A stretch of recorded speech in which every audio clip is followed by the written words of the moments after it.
What you need to do is this. You need to empower your intelligence and enhance your competence. This is what you need to do. This is what education is about, this is what life is about. But unfortunately, you think education is about passing an examination. Education is not about passing an examination. Education is about learning.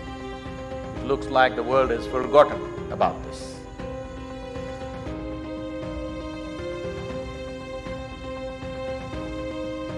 Another point about the mentality when it comes to exams. Exams are hard. Exams take a lot of time to study for and it can be stressful. But the truth is, after I've spent a couple of weeks preparing for an exam, I know that I've studied my best and I've put in the hours and I've put in the effort. If a bunch of questions come up that I've never seen the material for before, that's life. And if I don't do so well, that's okay. I've already done everything that I can in my power to put myself in the best position to do well. If I don't end up doing well, that doesn't mean that it wasn't worth it, all the work that I put in, and that doesn't mean that I didn't make the right decisions when I was studying. That mentality of knowing that you're doing what you can, you're putting in the effort, you're putting in the work, is what helps me de-stress and not worry about upcoming exams. So when we have an exam at the end of the year or at the end of a semester, we'll usually have somewhere between 1 to 3 weeks off from school in order to study. During that time, of course, I study very hard and I do a lot of work. However, in reality, I've actually been working towards studying for this exam from the very beginning of that school year, and that's because I take my notes every single day. Whether that's for lectures, tutorials, workshops, whatever it is,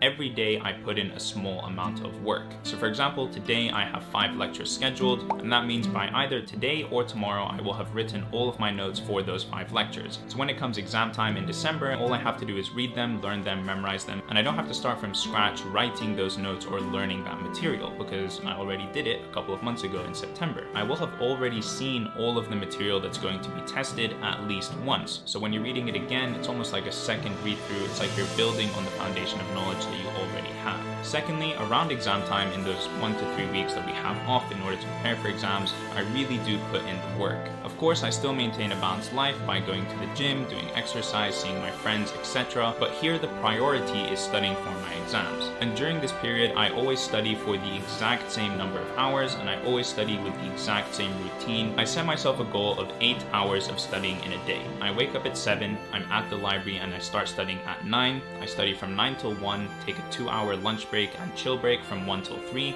study again from 3 till 7. Now following this, or if I'm still in the studying mood and I feel like I can do more, I'll take a 1-hour break from 7 till 8 and then study from 8 till 9 or 8 till 10 depending on how I'm feeling or how close I am to the exam or how much material there is left, etc. So this structure that I have, this consistency that I have when it comes to studying for exams is something that's very beneficial. It's almost like a guaranteed fact of life that I know around exam time this is the routine that I'm going to have and this is how much studying I'm going to do.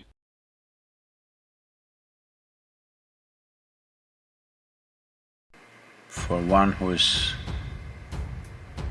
unwavering in his intention, for him, liberation cannot be denied. The only reason most of the humanity goes about their life, blundering through their life, not knowing which way to go, is because they keep shifting the direction of their life too often. They may not actually change the direction of their life, but in their mind and emotion, it keeps shifting and shifting and shifting and shifting. The very nature of the existence is such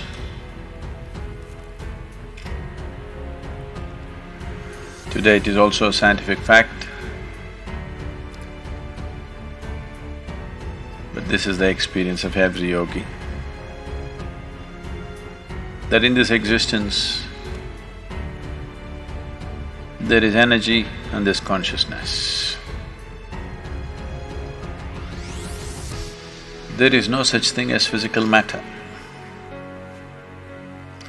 Physical matter, as you know it today, is just concentrated patterns of energy.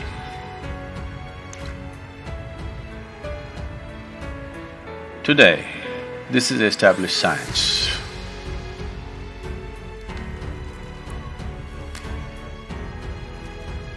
But more than 40,000 years ago, when Shiva spoke, he spoke clearly. His involvement was in absolute consciousness or in the energy, never in the physical matter, because he did not see it as real. And he spoke thus, very clearly, without any ambiguity about it.